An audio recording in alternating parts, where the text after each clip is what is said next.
movie begins with a teenager named Logan Wallace, honing his running skills with his dad, Brian. A proud father, Brian tells him that one day he will make it to the Olympics. The father and son then return home for dinner. The Wallace family is not well off, so Logan is hoping to get into a good college with a sports scholarship. Logan's mother, Naomi, is also proud of her son and has high hopes for him. As she prepares dinner, Logan goes to the washroom to freshen up. He takes off his contact lenses, without which he is basically blind, and puts on his specs. Meanwhile, Brian and Naomi argue over their financial situation. Naomi used to work as a photographer and is currently out of work. Brian has a low-paying plumber job. When Logan walks into arguing in a hushed tone, Brian quickly changes the topic and asks Logan to go to the store with him. At the convenience store, Logan decides to wait in the van, while Brian goes inside to get some eggs. When Brian proceeds to return to the car, he gets run over and killed by a speeding car. Poor Logan witnesses it all go down. The movie then cuts straight to Brian's memorial service. Logan has been badly hit by his father's untimely demise. A traumatized Logan locks himself in the washroom throughout the ceremony. Times are also really rough for Naomi. She not only lost her husband, she may soon lose the roof over her head too, as she can't afford to pay the rent. Naomi's sister, Allison, drops by to offer her condolences. She offers her a vacant mountain house to Naomi and Logan till they get back on their feet. Allison's mountain home is currently on sale, so she asks Naomi to leave the home during the open houses on the weekends. Although initially hesitant, Naomi accepts the offer and heads to the mountain house with Logan. On their drive up to the remote home, Naomi gets into a small argument with Logan, who is not happy about leaving school. With graduation around the corner, Naomi gets distracted during the argument, and suddenly a man appears in the middle of the road. Naomi quickly swerves the car and narrowly misses running the man over. However, strangely, when Logan and Naomi look back, they do not find the man anywhere. Logan flashes back to the night his father was hit. They continue driving. They stop for groceries at a local store, where the two meet their new neighbor, Martha, who recognizes them from the pictures Allison emailed her. Martha is a bit strange and oversharing by nature. She reveals that her husband is also deceased. Getting some really creepy vibes from this lady. They finally arrive at their massive new home. Damn, this place looks dope. As Naomi unpacks, Logan explores. He comes across a long tunnel in the dark cellar, which has been blocked by debris. As he's walking back, he gets a good scare when one of the wooden steps breaks. Before going to bed, Naomi reminds him that the first open house is set to take place next day, so they have to be out of the house by 11 a.m. That night, Logan wakes up to the sound of an unfamiliar car, with its engine running outside in the driveway. He heads downstairs and peeps through the blinds. The car is shining bright headlights at their home and honks its horn before driving away. Logan finally goes outside, but doesn't find anyone. When Logan proceeds to turn, he encounters Martha and gets badly spooked. Martha seems distressed and accuses him of trespassing on her property. Confused, Logan tells her this is his house. Martha breaks into tears and runs away. Before returning to bed, Logan checks up on his mother and finds her sleeping with their utility bills and a picture of their family. The next day, Logan wakes up to a hand reaching for his face. He gets spooked, then immediately puts on his specs. It is realtor, Joni McAllister, and her associate, Ed. Before sending Logan and Naomi away, Joni also informs them that the open house will end by 5 p.m. As strangers check out the mountain property, Naomi and Logan waited out at a diner. He tells her about the strange incident with Martha. Naomi gives Martha a benefit of the doubt and says she was probably lost, but Logan feels that people in this area don't respect others' privacy. I mean, he has a point. The way Ed and Joanne woke him up was embarrassing and rude. The waitress tells Naomi that her card has been declined, and she starts looking for cash in her purse. Seeing the mother scramble to find money, Logan offers to pay for the lunch with his birthday money. After lunch, they stop by a clothing store. As Logan looks for clothes, Naomi talks with the store clerk, Chris. Logan overhears the conversation from a distance and gets upset seeing the clerk flirting with his mom. He interrupts their conversation and asks to go home. At home, strangely, Logan and Naomi find the door open and encounter Ed inside, who seems frightened, as if he saw a ghost or something moments ago. He hands him the keys and rushes out of the door. Why does everyone keep running away around here? First Martha, and now Ed. Seeing Ed leave abruptly, Logan notes how weird open houses are. People hand over the keys to their homes to complete strangers. When Logan goes over to his room, he checks under his bed as a precaution. He leaves his phone in his room to be charged, and goes downstairs to watch a movie with his mother on TV. Naomi has to get up for a bathroom break, so Logan goes to the kitchen to refill the popcorn bowl. As both of them are away from the TV, a door creepily opens up.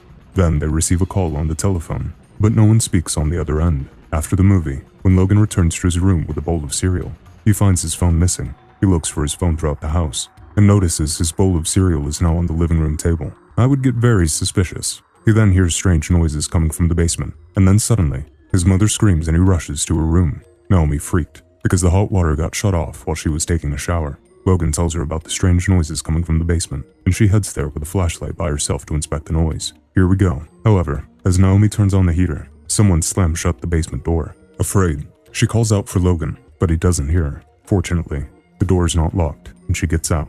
She confronts Logan for allegedly closing the basement door, but he denies doing any such thing. The next morning, Logan goes for a run, but he's disappointed with his time. When they return home, they find some man peeping into their home through the door. It is Chris, the store clerk. Chris claims that he's there to check out the property. However, Logan doesn't believe him and storms into the house. Naomi apologizes for her son's behavior and allows Chris to check out the property. Chris wanders around the house by himself as Naomi goes to her room. Strangely, Chris goes straight for the basement while making sure no one is watching him. When Naomi returns downstairs, she doesn't find Chris, so she assumes he left on his own. She takes out her camera and heads out to click pictures, hoping to get her groove back. That night, Martha stops by with homemade banana bread. Martha says she came to the open house with her husband to check it out one last time the day before. This puzzles Naomi, as she remembers Martha saying that her husband passed away some time ago. When Naomi asks her about it, Martha tells her that even the devil himself can't slow her man. Creepy. Over the course of the next few days, whenever Naomi takes a shower, the hot water continues to go out each time. Unbeknownst to Naomi and Logan, a mysterious man is seen walking around the house at night. During one of his runs, Logan gets a bad cramp in his legs. Just then, he encounters Martha, who offers to walk him home. Logan declines the offer, but she insists. She asks him strange questions, until Naomi finally arrives in her car and rescues him. After learning of Naomi's hot water woes, Allison sends a plumber to check the water heater. As he fixes the heater in the basement, Naomi finds a crumpled family photo in the trash while doing dishes. Just as she begins to wrap her hand around it, the plumber returns and inadvertently spooks her. He reveals that he's repaired the heater and hands her Logan's phone, which he found near it. The plumber also mentions Martha and confirms that Martha's husband died some time ago and that she suffers from Alzheimer's. Naomi then confronts Logan with the cell phone in the crumpled photo, accusing him of messing with her head, but Logan denies any involvement. This leads to a major argument, and Logan tells her that they wouldn't have been in this shitty situation, in this shitty mountain, if his dad was still alive. Naomi tells him that they are in this shitty situation because of Logan's dad, who was irresponsible with money and didn't leave a penny for his family. Upset, Logan says he wishes it was her who died instead of his father. Oh, shit. They really are hitting each other with some low blows. Lost for words, Naomi leaves with tears in her eyes. That night, Logan wakes up to the same grinding noise coming from the basement, and he ventures out to investigate. There, he sees his dad coughing blood. Logan freaks out and calls out to his father. Logan then wakes up in a cold sweat in his bed, with his mother by his side. It turns out, it was just a nightmare. Naomi tells him that the open house is about to start in an hour. She waits for him outside to join her, but he avoids her and goes on a run instead. Naomi goes to town and bumps into Chris at a convenience store parking lot. Chris apologizes for leaving without saying goodbye to her last time. He gives her his number and asks her to feel free to call him in case she needs help with anything around the town. Later, Naomi gets a call from the realtor, who tells her that the house was broken into. Naomi quickly finds Logan and rushes home. To their astonishment, they find a set dinner table and Christmas music playing in the house. The telephone rings again, and much like last time, they don't hear back from anyone on the other end. They finally decide to call the cops. The police search the entire property, but fail to find anyone. Naomi tells them about the open house and speculates that perhaps someone found a spare key laying around the house, while Logan is convinced that someone besides him and Naomi is living in their home. However, the police officers brush their concerns aside. Afraid, Logan asks his mom to move into a hotel room, but she turns him down, saying they can't afford a hotel room right now. I would rather sleep outside than staying in this house. Later that night, Logan finds Chris's number on the table. Naomi tells him that Chris gave her his number in case they need anything, but if Logan doesn't like it, he can throw out the number. Later, Naomi hears her doorbell ring, and she answers the door. She is puzzled to see Chris. She asks him what he is doing at her door this late. Logan answers from behind and tells her that he called Chris to spend the night for his peace of mind. Logan and Chris patrol the compound and discuss the strange occurrences. Chris speculates that it could be some kids doing, but Logan thinks otherwise.